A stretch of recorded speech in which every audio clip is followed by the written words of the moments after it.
Hello and welcome to the Ocean Impact Podcast. The guest today on the podcast is Stephanie Thornton, who is the CEO of the Australian Ocean Energy Group. So, as that name suggests, this is a conversation about how we harness energy from the ocean to power our lives. As a surfer, I know the power of the ocean so well, so intimately. So the idea of harnessing that power to generate electricity has always intrigued me, be it from waves, tides, currents, etc. So I took the opportunity to do a lot of research into ocean energy for this podcast and asked Stephanie lots and lots of questions. She did a great job answering them. I hope you enjoyed this episode of the podcast. If you do, share it and make a comment, ask us a question. You know we love it. Thanks so much.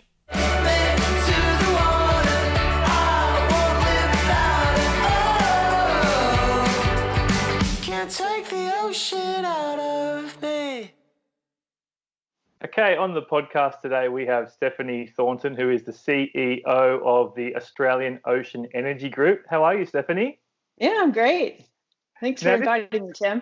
No problem at all. I'm really excited to have this conversation.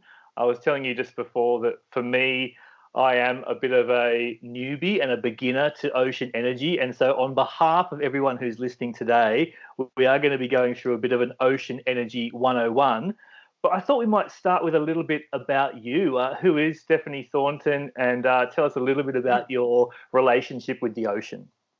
Oh, I'm happy to chat about myself. It's actually been a very eclectic background and a very interesting journey that has brought me to where I am today. I would say that my relationship with the ocean is actually, if I think about it, is in three stages. In my youth, it was really about the ocean being a playground and a place of learning.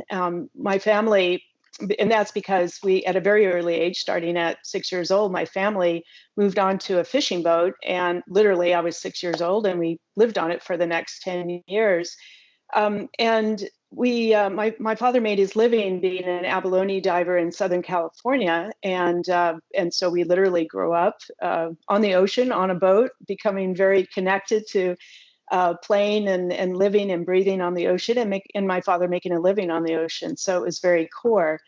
In my adult life, then my relationship with the ocean became professional, and I've made my career working in ocean-related, more technical area of resource planning and management, and worked at a variety of jobs, both from working as a manager of a fishing industry peak body to ultimately becoming chief of the U.S. government's National Marine Sanctuary Program. So it's always been, my relationship's always been around conservation of the ocean, but taking what I've learned growing up in that passion and then being able to apply it in a professional setting. And then I would say the third chapter is where I am today in Australia, and really looking, taking everything I've learned and all that experience, and now thinking about the ocean as a source of energy and the future. And so it's a very different way of looking at it, but it's still my playground. Was there ever a time when you had career opportunities coming into your world that didn't involve the ocean, and did you try any industries that weren't ocean related? Yeah, actually, that's a great question, because I did take I guess you call it a sabbatical away from the ocean. And it was, when was it? It was in early 2000s when my husband and I moved back from London, where we had been living for about 3 years. And we went back to the US West Coast to Portland, Oregon, and I basically had to start from scratch and ended up working for Portland General Electric, so a utility company. And in a way, that was the genesis of getting involved in ocean energy, but that's a different story. But that was my first entree into really working for a non-ocean related business. Great. So let's talk a little bit then about ocean energy and your foray into this space. Tell us a little bit about the origins of that and where you started, and obviously where you are now. Yeah, well, A lot of the work that I have done throughout my career, just a cumulative experience working in the government side, working in the private sector side, working on the commercial side, is really all kind of come together to provide an opportunity to really put it to practice for a nascent industry, for helping to build a new industry. And what the origins were was at that time when I was working for Portland General Electric, the state of Oregon. A core group of people had been working with the state government of Oregon to set aside close to $5 or $6 million to invest in the startup of renewable ocean energy. And it was interesting that they had the foresight to see that opportunity as that particular as a growth opportunity for the state. And part of that money was the ability to create the Oregon Wave Energy Trust, which was a not-for-profit public-private partnership to advance ocean energy in that particular part of the U.S. And so I was hired because of the nexus and the cumulative experience. I was hired as its first director and helped to get up and running. Great. Let's go a little bit deeper into then the origins of ocean energy broadly. When did we first start to, I suppose, harness electricity from the ocean? Obviously, people have been harnessing other forms of energy from the ocean for a very long time. Tell us a little bit about the origins of the sector. Boy, it's hard to pinpoint. I don't think I can pinpoint any single event. Really what's happened, I mean, as you just mentioned, the interest in the oceans as a source of energy has been around probably for well over 100 years. For as long as people have been connected to the ocean, standing on a beach, I know that people ask, well, why aren't we getting energy, or how can we capture that energy?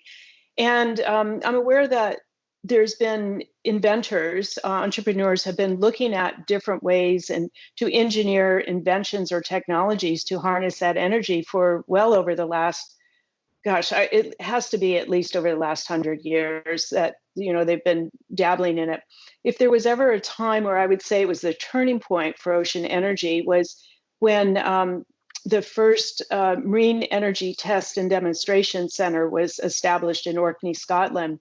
It was really the first place where a technology developer could take their inventions and be able to literally plug it in to understand how it would operate in a real environment of the ocean, but yet under controlled conditions.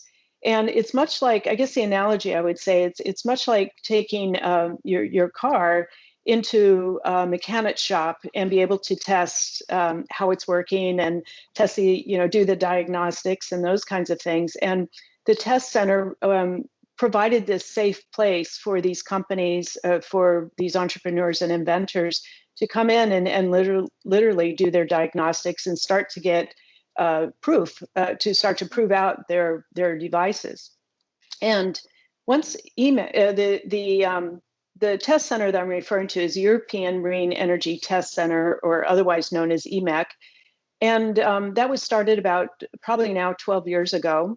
And that really was a catalyst for the industry to start developing and both wave and tidal devices. And since then, several other of these test centers around the world have been established and been up and running, and they have close associations with academia as well. So it's also really good connection with industry academia relationship to advance the industry. So I would say, in answer to your question, really probably over the last 10 to 12 years was the real starting point. So in many ways, it's still very young, and as you said, it's so nascent, and everyone out there who has a relationship with the ocean just can feel that innate sense that there's energy out there that is so available to us should we be able to actually get through all the obstacles and hurdles to get there. And we will be talking about those. I also love in that little exchange there, you were talking about all the inventions and innovators out there. And from diving into this our podcast, it really is just remarkable, the different types of designs and extreme minds that are obviously being put to this challenge of how to harness that energy. I wonder if you wouldn't mind taking us through just the different types of ocean energy now that we're really starting to get into the space, the issue? Yeah. So in terms of renewable ocean energy, simply put, the technology devices are the means to harness the movement of ocean waters or the energy from movement of ocean waters into electricity. Just simply put, is that transference of energy into electricity. And the challenge is, in terms of trying to figure out how to harness that, are those complicated environments, whether it's ocean waves that are either offshore and big and large and high energy, or near shore and more shallow and less energy, as well as tidal movement, which is the in and out flow of it's the in and out flow of the oceans, following a gravitational pull of the sun, moon, and earth, and so which is a very predictable presents predictable opportunities. So the different devices have to adapt to which environment they are harnessing the electricity to. So if it's tidal and the movement is ocean movement is horizontal, then the traditional technology that is being used is a tidal turbine. And so the tidal turbine looks much like a ship's propeller, but of course, much more sophisticated in order to harness energy that comes from the ocean water moving in both directions, inflow and outflow. And also in terms of tidal energy, similar to wave, there's shallow water, there's deep water, there's high flow, low flow. It really depends on what the environmental conditions are that it's set in. For wave energy, this is where it gets really exciting, because the diversity of technologies trying to innovate how to harness that energy is really wide open right now. And it's very exciting to see how many different variations of devices are being considered right now and tested and evaluated. And so similar to tidal energy, the technologies really are designed to adapt to the environment. Some are being designed for very large wave, offshore, high energy environments. So they'll be producing super megawatts of energy, versus other devices that may be much smaller, capture less energy, but might support a smaller energy demand near the shore. So the one really important message that I want to share with you and the audience is that unlike offshore wind development, which has a very traditional device of a wind turbine and very consistent, the development of ocean energy technologies is not going to be a one-size-fits-all. And that is a very important thing to understand, because a lot of people are thinking, well, whoever gets to the line first, whoever develops the wave or tidal technology, whoever commercializes it first will be the winner. And that's not how our industry is going to evolve. And we can talk about that a little bit later. But anyway, in terms of harnessing the ocean energy, it's going to be a very exciting space to watch these variations of very engineered technologies evolve and progress. What about the third one that I was coming across, which is about ocean thermal energy? How does that sort of stack up in comparison to tidal and wave, and how does it sort of function? Yeah, I didn't mention some of the other sources of ocean energy, and that's a good question. Ocean thermal, there's offshore deep ocean current has been looked at, and also ocean. Sorry, I can't. Just slipped my mind. But there's a number of different investigations going on to other sources of ocean energy, and I would say there are many of them, and most of them are in the R&D stage. A lot of them, they're very complex, and most of them are not being considered right now, at least that I'm not aware of, at the mainstream market level. There's still a lot to understand about how these technologies would work. So for Australia specific, right now, our interest is wave and tidal. Beautiful. And I think most people out there would have encountered some imagery, be it a graphic design or animation or genuine photograph or video of these these systems in action. You mentioned before, obviously, back over in the US, in Oregon, you've obviously mentioned Scotland. Where else in the world are we really seeing advancements and fully functioning ocean energy systems operating? Well, the systems, the technologies, let me just start or preface my answer by saying that most of these technologies are still in the demonstration side. So they matured past prototypes, but they're progressing to the point where they're not yet quite commercial, but they're yet able to fully operate. They're gaining a lot of operational data in the ocean and in different project settings. So a lot of that testing, I call it testing or demonstration, is happening actually all over the world, wherever there are strong resources. So, for example, I'll give you a couple of examples. There is very strong tidal resource in Southeast Asia, around Philippines and that part of the world, and so there's development of sustainable energy systems being evaluated there. Japan and China have been also very progressive in looking and evaluating ocean energy. South America, Chile, and wherever there are, like I said, strong pockets of good energy resource, they're starting to look at how to commercialize these ocean energy. Excellent. Let's come back to Australia then and talk a little bit about what opportunities exist in Australia. I know that when it comes to tides, it appears it's mostly the north of Australia that has those large tidal ranges in order to support it. And then on the southern side, obviously, we have huge capacity with wave energy. So maybe talk a little bit about the context of Australia. Yeah, well, actually, Australia, in terms of the global perspective, has some of the most phenomenal resources, both tidal and wave, in the world. It really has the potential to be the central place for commercializing ocean energy if we can really strengthen the market opportunities and the deployments of these ocean energy systems.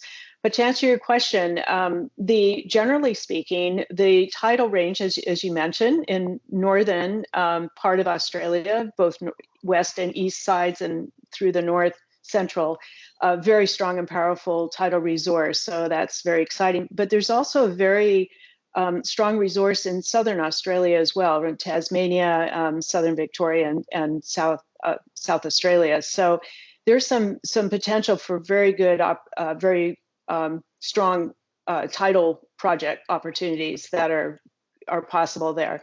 In terms of wave, pretty much the southern region of, the southern oceans of Australia are really the powerhouse, as you said, and also Western Australia, Southwest Australia mainly, are the main sources of wave energy. And one of the things that I've come to learn, which I didn't understand until more recently, was that the energy estimates for the southern oceans, the ocean south of Australia, is probably one of the greatest in the world, comparable to what you would find up in the North Sea, up in Norway. So it has the potential for ocean energy to produce some massive amount of electricity if it can be effectively harnessed, captured, and delivered to where it's needed. Yeah, I guess this is why, for me, it does feel like a bit of a kind of gold rush attitude and sentiment, because, obviously I'm a surfer, and I think, most Australians or people around the world listening, you can, if you haven't seen the ocean doing its wondrous act of just being a violent mass of energy, then you seeing that, feeling that, it just is so. It's extraordinary how powerful it is. So yeah, I can totally understand why it's just there for the waiting. But let's talk about it. With the power and that abundant source of energy, obviously comes huge constraints and huge challenges. So what are some of the main challenges in trying to deploy this technology and these systems into the ocean, which is obviously an incredibly harsh and dangerous place? Yeah, that's an understatement.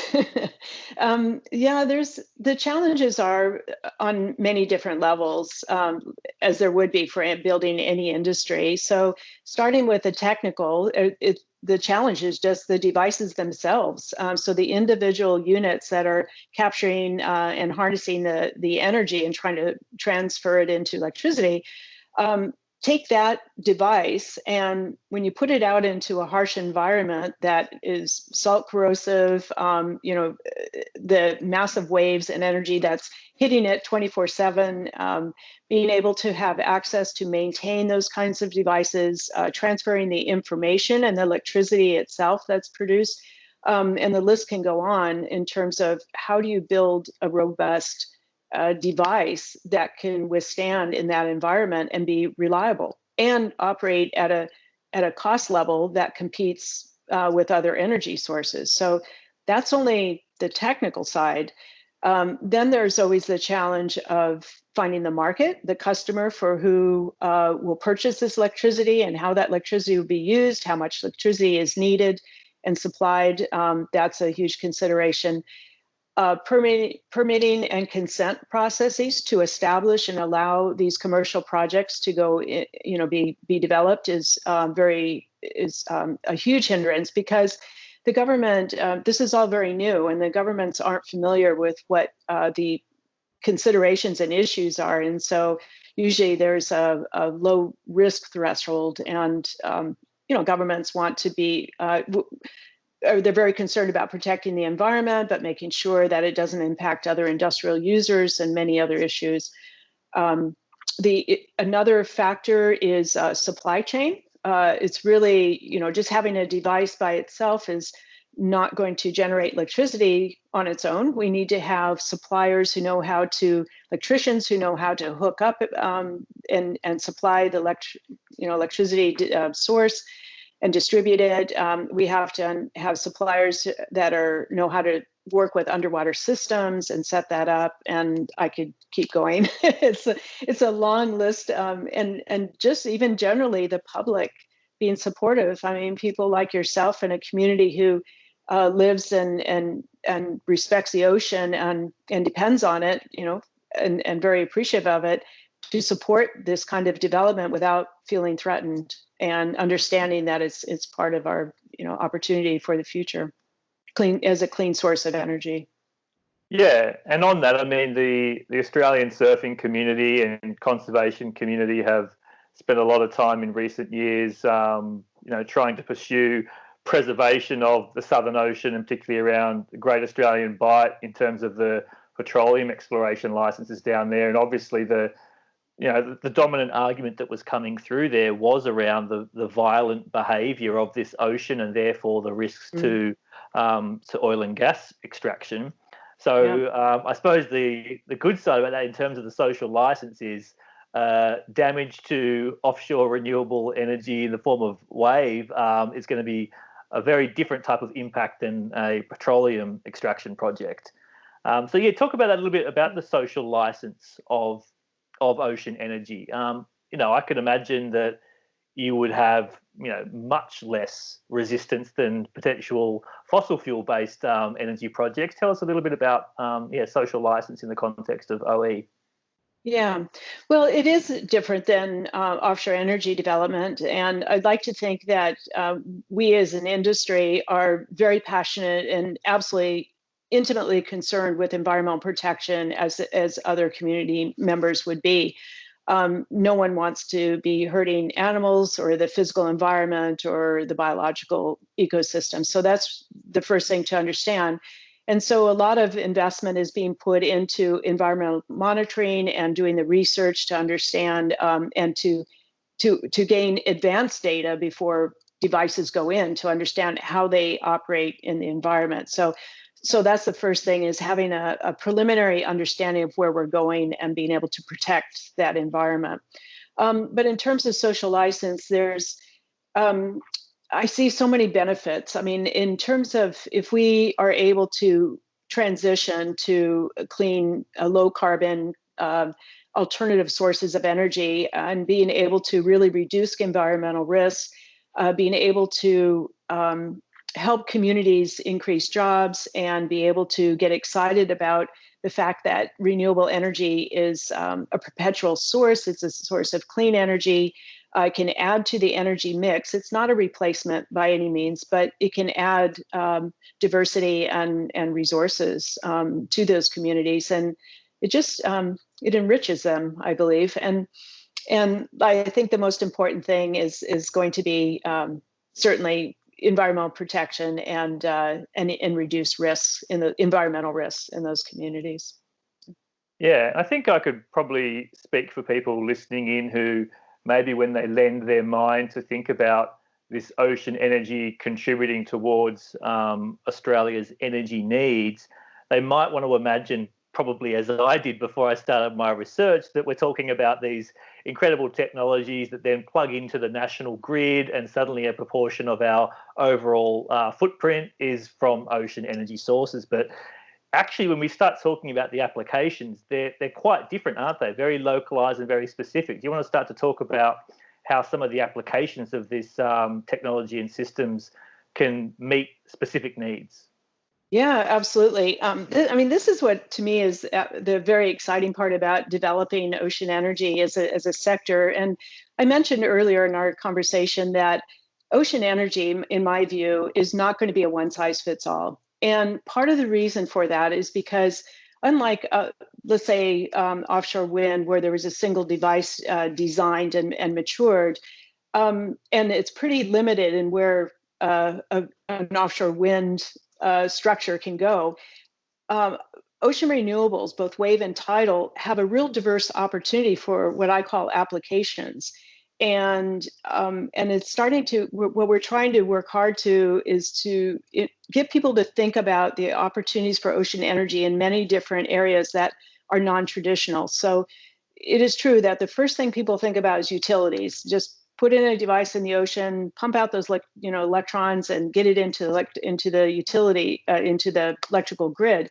But that's really not how it's going to work. And the opportunities for ocean energy could fit sources of energy for desalination. It could fit aquaculture, production of green hydrogen, coastal protection, offshore monitoring and navigation opportunities, niche applications in the offshore energy sector, like providing electricity for sensors in deep water.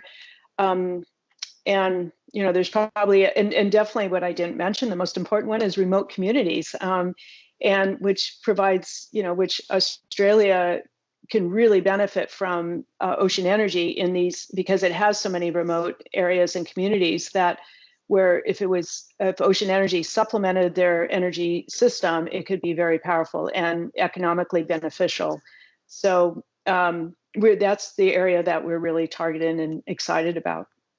Yeah, exactly. And you only need to look at those maps of how Australia's population is situated around the coastline. I think it's 85% of the population within 50 kilometres of the coast, and obviously the energy infrastructure currently required to feed the demand has a lot of an impact associated with it. So yeah, I think that's absolutely exciting.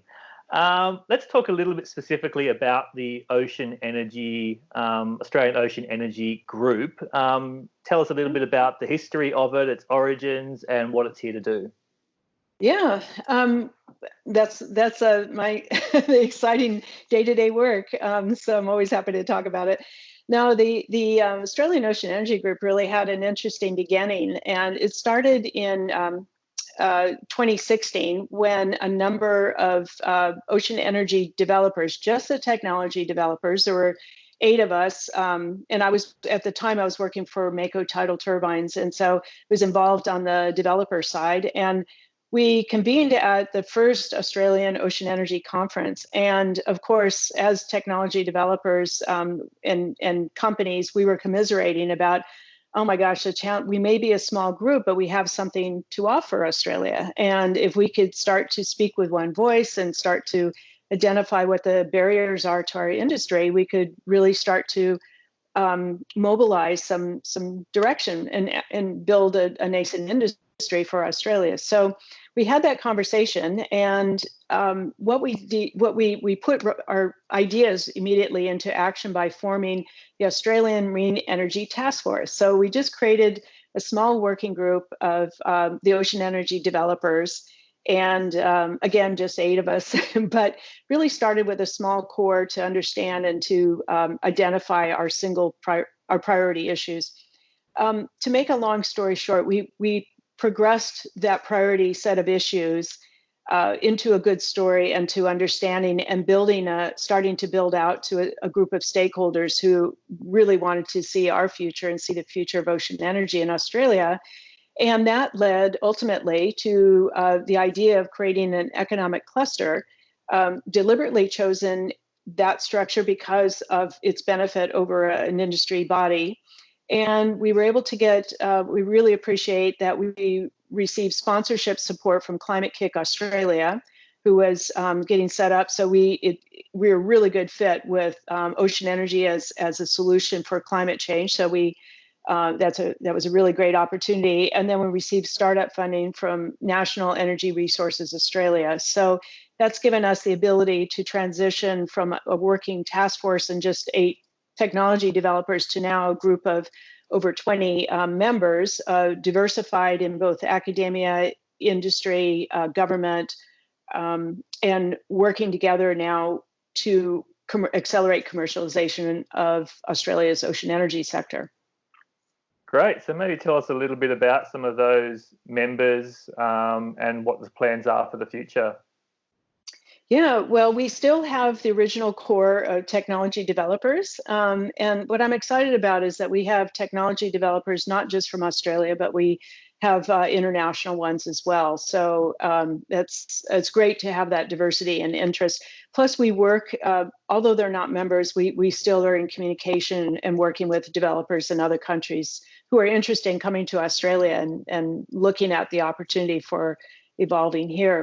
But our other members include the universities. We have 5 universities, pretty much the main universities that are involved in renewable ocean energy, or I should say renewables in general, but have particular interest and research agendas around ocean energy.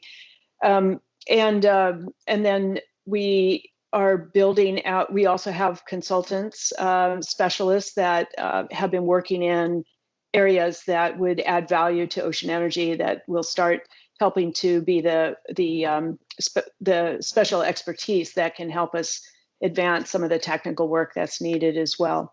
And the future is to build out, to continue attracting memberships in government, because it's really important that government understands what we're trying to do, both at the local, state, and Commonwealth levels. And then also our end users who are our customers. That is the part that's really critical. We've spoken a little bit about some of the association you have with the Blue Economy Cooperative Research Centre and some plans for the future. Are you allowed to speak much about those? Yeah, absolutely. The Blue Economy CRC is a new program, and it's a 10-year, over $380 million Australian program, R&D program. And it's really exciting. And it's probably one of the best opportunities for Australia to really advance its blue economy. And it's a very encompassing, which is wonderful. So we fit in. Well, let me step back a second. So the main objective and the catalyst around which the Blue Economy CRC was created was to solve a problem for the aquaculture sector, which is that they are being pressured to move from inshore operations to further offshore. And the challenge is, much like ocean energy technologies, the further you go offshore, the higher risk, the more difficult and complex the environment is. And to produce food for us, the country and for export, it's a big challenge how you engineer something like that. But the CRC is playing a really important role to be a catalyst to look at the different solutions of how they can help aquaculture make this transition. And so particular for us, now they're very inclusive, but particular for us, for ocean energy, we are participating with the CRC to evaluate how ocean energy technologies can help provide energy, be a perpetual source of energy when they can't be connected to land, and to be able to support their offshore operations and be part of an offshore integrated energy system. So ocean energies would be part of solar and some offshore wind and hydrogen production and other things that would combine to support aquaculture to operate successfully and productively offshore. So it's not just limited to that, but that's the core of what the blue economy was created. So we'll be playing a big contributing part to that. Yeah, and certainly with OIO, one of our theme areas is this idea of new frontiers and offshore aquaculture and marine permaculture and all these things. And obviously solving that energy need is a huge part of them being able to progress and move forward. Yeah. I wonder if you take us through a little bit more about Australia. And I noticed that there's been previous investment in projects right around different parts of Australia. Some of those have finalised now, others are still going. Maybe just take us through some of those examples of where these technologies have been tested around the country, and feel free to drop some names of some of those that are doing well. Okay, yeah, there's I'm really excited because there are technology developers that are progressing demonstration of their devices, which is really exciting. So I'll start with the tidal side. So on the tidal side, Mako Tidal Turbines has partnered with the Port of Gladstone in the eastern part of Australia, and they were doing a limited test or demonstration of their technology in the port operations and aligned with port. And Mako Tidal Turbines has an interesting technology because they have a smaller turbine. So their evaluation and investigation was looking how a smaller turbine could support a very narrow, not a narrow, but a specified energy need within an industrial port. Then shifting to the wave side, a company called Waveswell is developing a very exciting technology. That's a wave technology. It's called an oscillating water column, and their device is now being constructed, and will be deployed a little bit later this year, within a few months, in King Island. And so they're looking at a prototype, not a prototype, but a full-scale device, but in the demonstration phase to prove out how it works and to establish its operation. So that's pretty exciting because there'll be a real physical opportunity, although it's a long way to get to sea, but that will be going in the water. And then another company, Carnegie Clean Energy, is in WA. They're a wave energy developer that have a buoy system. And their latest device is called the Cedo 6, and they will be deploying their new version of the Cedo 6 at Garden Island, which is one of their test facility locations. It's actually, just an aside, this Carnegie's Garden Island facility is very exciting because it's a fully established integrated ocean energy system. And what I mean by that is they actually have an integrated system with solar, 2 megawatt solar farm, desalination unit, battery storage, and then a hookup offshore where Carnegie can deploy their Cedo device, be able to test it as part of this microgrid system, and whatever electricity is generated, they're able to sell to Department of Defense as the off-taker. And so that is probably one of the most exciting things because it actually shows and demonstrates how ocean energy connects with other devices. And so that's very exciting. Whereas Waveswell and Mako are more of standalone devices to showcase how they can operate, and will eventually those will, once they're proven, they'll eventually expand into commercial operations. Yeah, and I encourage listeners to actually go and do some searching online for some of these businesses and the technologies that they've developed, because the diversity, as I was saying at the beginning, is just remarkable. Wave swell, I think I heard them described, it's like a blowhole type model. So the energy going in and then that pressure building up like a blowhole is being captured. And then obviously Carnegie, very different with the buoy sort of submerged below the ocean surface. So the diversity is incredible. So I wanted to talk a little bit about the kinds of characters and the innovators and the inventors out there that are lending their mind to trying to solve these problems. There must be some really, really interesting people out there. What's it like working in the sector and all these different personalities? It's fantastic. I mean, what can I say? They're and they're not even. I wouldn't characterize them as characters.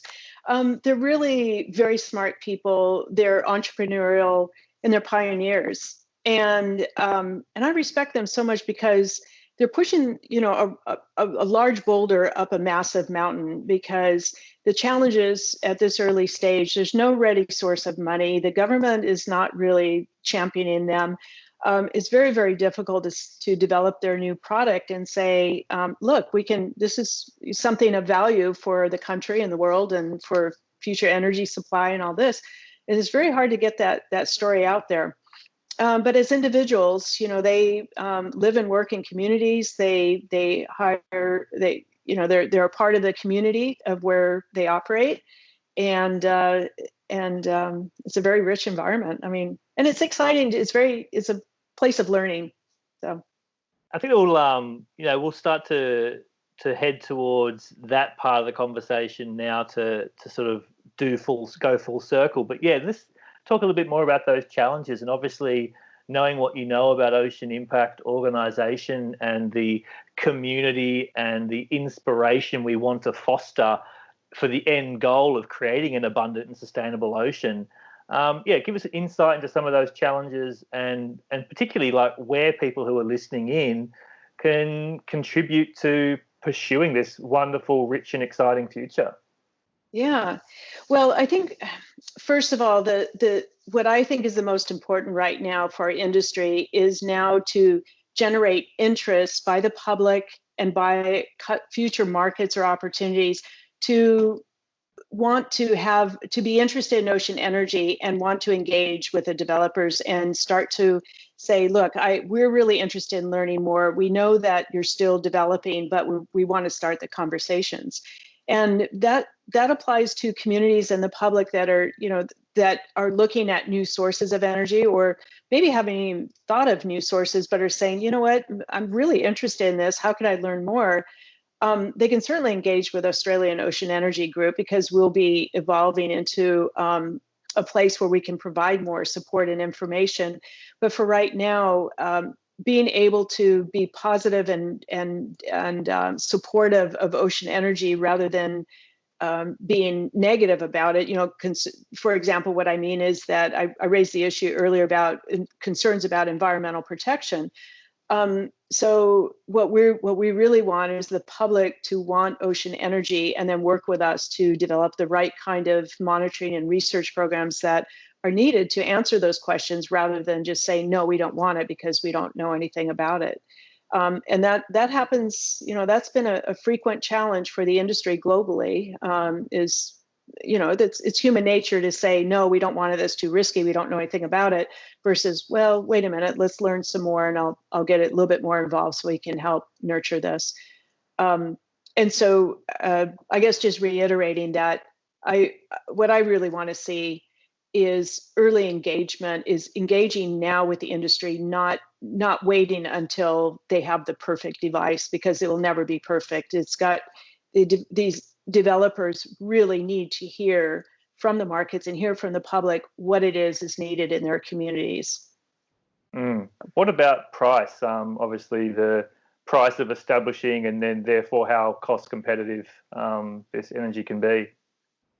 Yeah, well, that's always the central issue, is what is it going to cost to produce electricity? And I would say that, of course, when any new technology is in development, it's always going to be more expensive than once it matures and gets into the mainstream market. So it is more expensive at the moment. However, one of the important things I mentioned earlier about all the different market applications, and what's really important to consider is that the pricing is aligned with whatever particular market application there is. So if we're talking about a device helping to replace diesel or to reduce diesel consumption, that's one economic factor. But if we're talking about an ocean energy device producing electricity for, I don't know, let's say an oil and gas company, or for a particular aspect of their operations, that will be a different economic factor. So what I'm trying to say is that the costs, there's no ready-made answer, and we can't say, like offshore wind, that these devices are going to produce electricity at this price and it's going to compete at this level.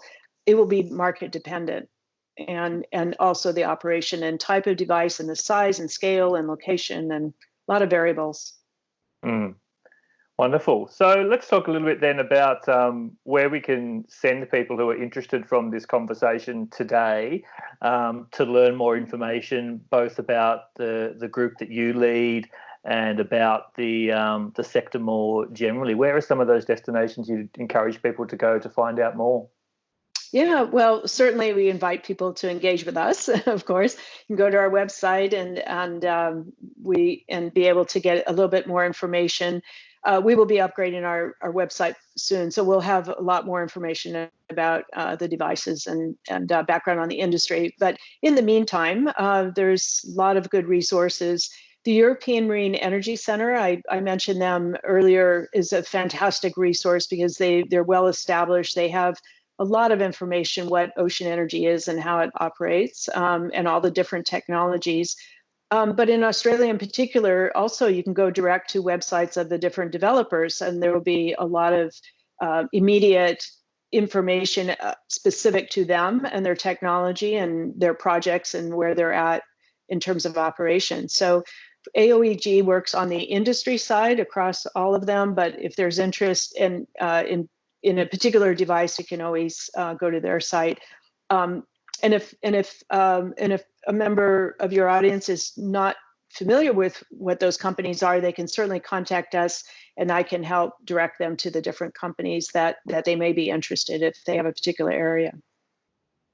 Awesome. Well, Stephanie, I've just found getting to know you and getting to take a deep dive into this industry incredibly enlightening and exciting. And certainly on behalf of Ocean Impact Organisation, we'll be doing whatever we can to help educate and inspire the crowd out there who just happen to take the time to listen to us.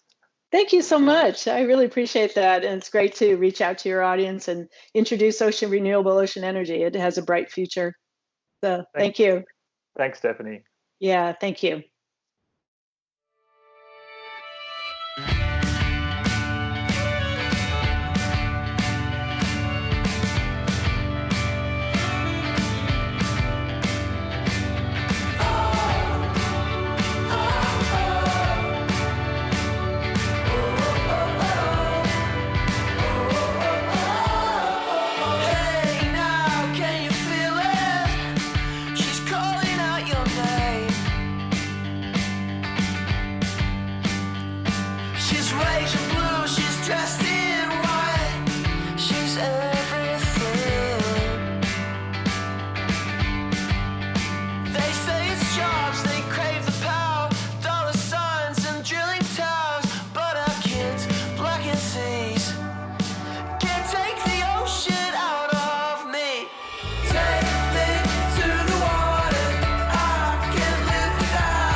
Take the ocean out of